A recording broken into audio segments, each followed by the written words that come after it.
Hi. Okay, so you know how I've been talking about Anunnaki and our binary star system,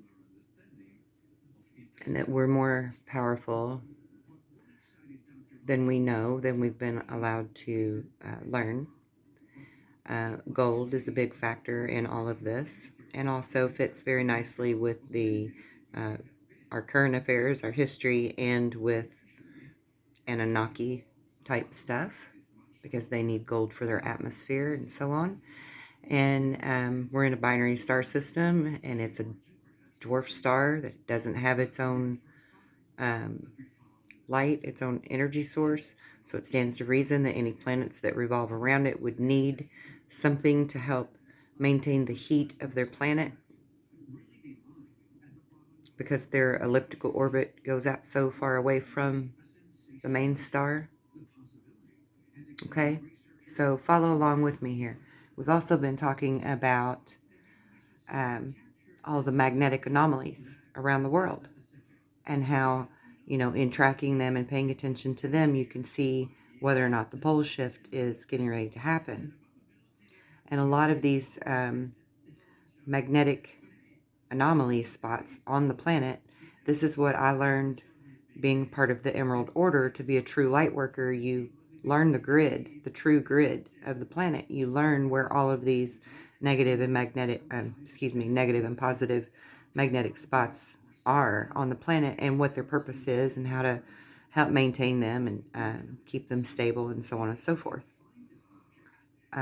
Also, being a part of the Emerald Order, um, within my lessons and my workbooks, I literally have a workbook that I can teach all of you how to do this with. Um, Within the workbook, it says very clearly that there are nefarious beings who are working against us and affecting our magnetic grid line, our magnetic grid on the planet. And I never quite really understood that part of it. I needed to figure that out, but because I'm busy watching for the pole shift and the binary star and all of these other things, it's not necessarily something at the forefront of my mind usually. However, I was watching a program, an Ancient Aliens episode, that was about meteors hitting the Earth, and how there are certain spots on the planet where they've been bombarded by meteors over and over and over through history, repeatedly. It's basically like a magnetic attraction zone for a shit ton of meteors. And Skinwalker Ranch is actually one of those. Well, we know that Skinwalker Ranch is one of those negative magnetic spots where it interferes with your batteries and your electronics, and they're not going to keep their juice the way that they would in, say, a positive magnetic spot, right? Because it drains everything really quickly in those areas. And now they postulate, on the episode that I was watching, that the meteors are actually some type of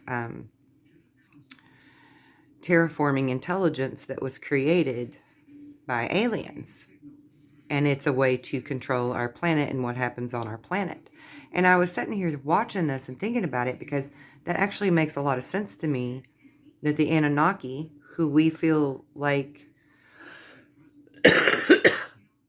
were gods of legend, right? Quote unquote gods. I don't feel like they're a god. I'm not okay with that, but that's the way that our ancestors, some of our ancestors, looked at them as gods, because they were more intelligent and, did all these different things and could come to our planet and leave our planet whenever they wanted to. Sorry, I have an incense stick going behind me and it's choking me. But this actually makes very good sense to me with my whole thinking with the giants, the Nephilim, the Anunnaki, the reptilians, the vampires, how they all tie in together. And, how do they keep getting a leg up on us every time this cyclical event happens, right? And then I realized, well, actually, it hasn't always been that case. because the Hindu, the India writings, forgive me, I forget what they're called, um, beautiful golden tablets in India, that they wrote about the war in the skies, and there's actually evidence now in India of some type of nuclear war happening, to where it was like nuclear weapons type exchange, and so there's like science to back that up, that this war in the skies above them really did take place, and with Brahmanas, or whatever that, however you pronounce that word, the flying ships is what they called them. The Brahmana, I believe, was the word. But so at one point in our history, human beings were intelligent enough to know who we truly are, right? And coincidentally enough, not really a coincidence, but interestingly enough, at that particular time of the Hindu writings, and the talking about this war playing out in the sky above them and stuff like that, this was also like their time of like peace, and like their age of Aquarius, basically, type of existence through history, right? So if they're in the age of Aquarius, then that means that they've already woke up from their slumber, their amnesia of not really knowing who we are and how powerful we really are, like Jesus tried to tell us, right? So I'm like, okay, that explains it. Like, they're intelligent enough to know that they can fight back. And why would they fight back, right? That would be your next logical question. Why would they fight back if some of the human beings assumed these people, these beings that could come here from another planet, they were sort of like gods, right?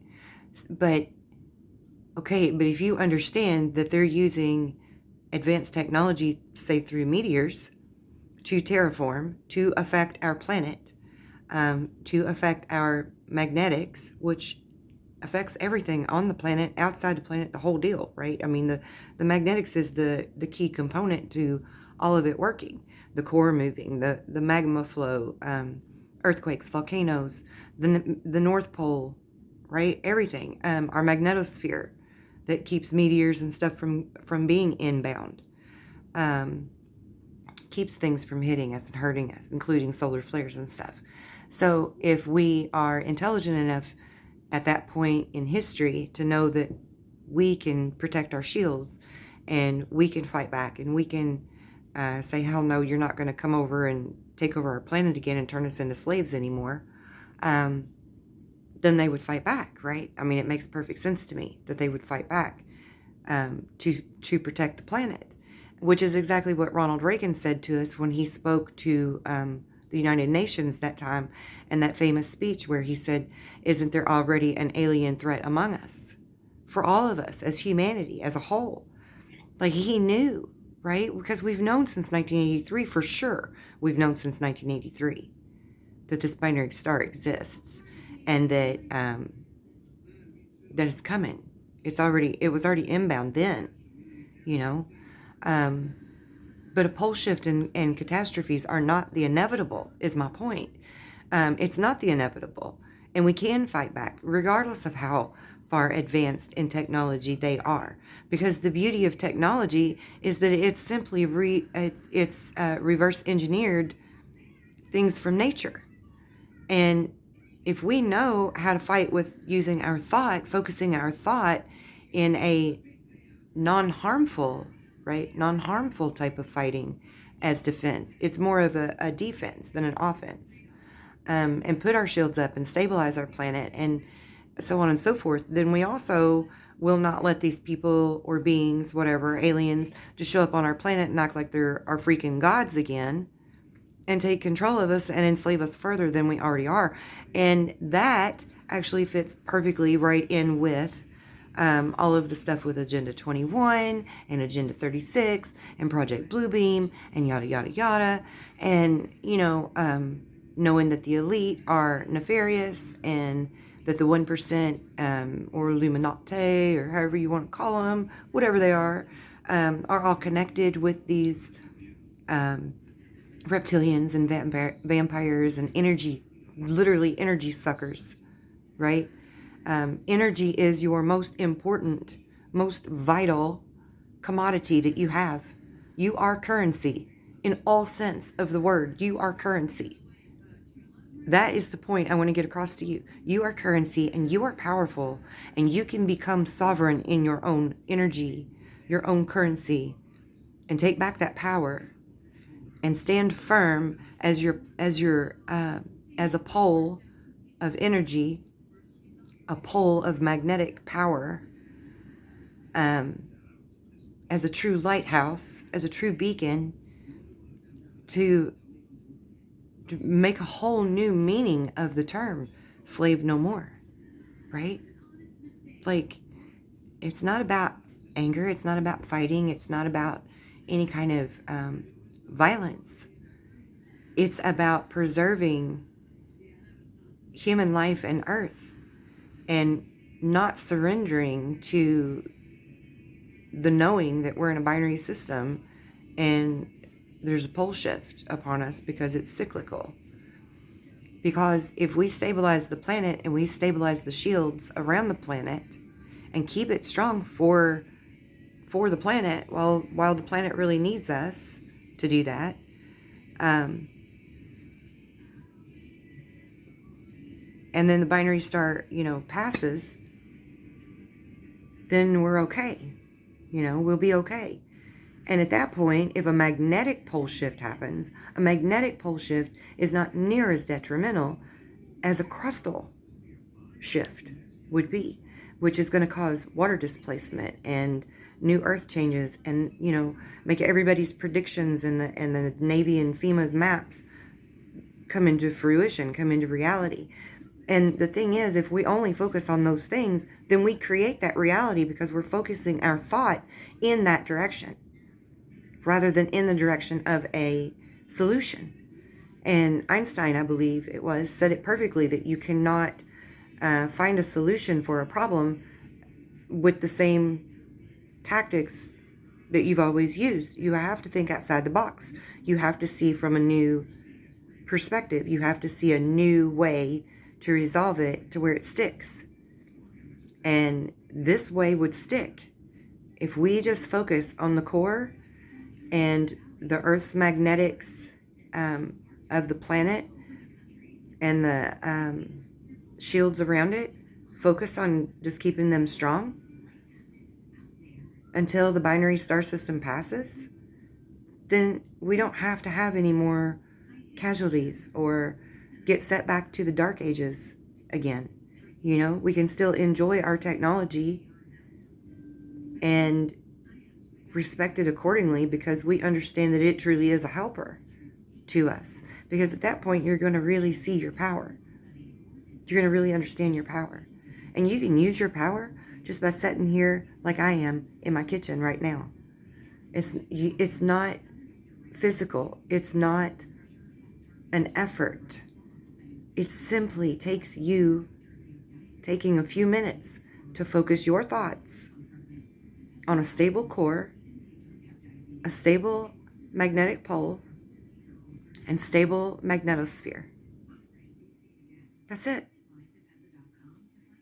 That's all it takes. It's that simple and yet so incredibly effective. And I think that's the problem with people. I think that's why they don't want to believe this. They don't want to accept it, is because it seems too easy to be real. But just think about all the times that you really focused your thought energy on something and then it happened. Negative or positive. Either way. Doesn't matter. If you're convinced that a relationship is doomed, by God, it's going to be doomed. Guaranteed. And if you really think that some business endeavor that you're jumping out at is going to work and you take the chance at it, it works. It doesn't mean it didn't take some kind of effort, but it works, And the only effort you need to do here is just taking a few minutes to believe in yourself and believe in the abilities that God gave you, because God said we have dominion over this planet. He put us here to be the caretakers of it. What are we doing to be the caretakers? Be a true light worker. Put your pole down and beam your light. You know, it's simple. It's so freaking simple. And I don't know about you, but if there are beings living on one of those planets that's circling in that mini solar system with that dwarf star, and when they come by here close enough, they come and visit, and they do shitty things to us, I'm not okay with that. I'm not okay with that. I'm not surrendering. I'm damn sure not going to be fearful. I'm not okay with it. Because I know who my true God is. And it's not them. I don't care what they can do. I know what I can do. I know what you can do. I've seen it. I've witnessed it. Believe in it. Just believe. Really think about all of the amazing things that have ever happened in your life. All the way to the littlest stuff. Look how good your reaction time is for catching something you've dropped. You know? How many times were you almost in a car wreck or almost had some type of accident in the yard or climbing a ladder or whatever, and it didn't happen? It wasn't just the grace of God. It was the grace of God that gave you what you have, that they've not let you learn about, that they hijacked. That was our precious, sacred, secret teachings.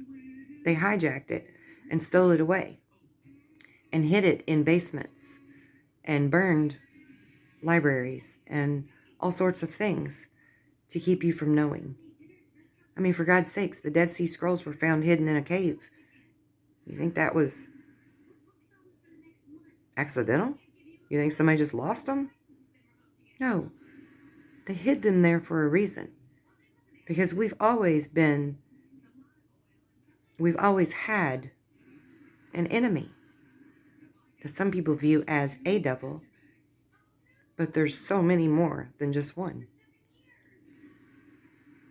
So many more. And they like us being under their control. It benefits them greatly. Doesn't benefit you, does it? I guarantee you there's not a person that'll watch this video that would say, oh, I love everything about my life. I love paying taxes. I love having to work 9 to 5. I love not being able to be with my family when they want me to. No, you don't love any of that. And I'm not saying quit your jobs, so don't be ridiculous either. I'm saying a lot of things could change to benefit us and still provide for everyone. There are ways to do that without all of this extra bullshit, which is actually one of the reasons why I kind of feel like the Georgia Guidestones weren't put there for nefarious reasons, because we shouldn't have petty laws. We shouldn't have bullshit stuff, judges and things like that for bullshit stuff. It should only be for the important things. I mean, like, seriously important things. How many states in the United States still have ridiculous laws on their books? Indiana has a law that you can't walk down the sidewalk with an ice cream in your back pocket. How stupid is that? And who the hell ever did that? Why would anybody want to put ice cream in their back pocket? I can't even understand why it was ever made a law. Ridiculous. Somewhere like Louisiana, there's like a law that says you can't tie your alligator to the hitching post. Who the hell would ever do that? I mean, we've got some ridiculous laws that are still on the books that are not relevant to anything. We have a lot of petty law that could be eliminated, and most people are good. Most people are good, decent human beings. We're not bad. So we don't need to be controlled so much. We could do things so much better and so much more agreeable for the benefit of everyone. So yeah, I can see why they wouldn't want you to know who you are. I absolutely understand it. Doesn't mean I agree with it. And it doesn't mean that I'm not going to help be the catalyst to change it. Because we deserve that. The meek shall inherit the earth. God said so. Talk to you soon.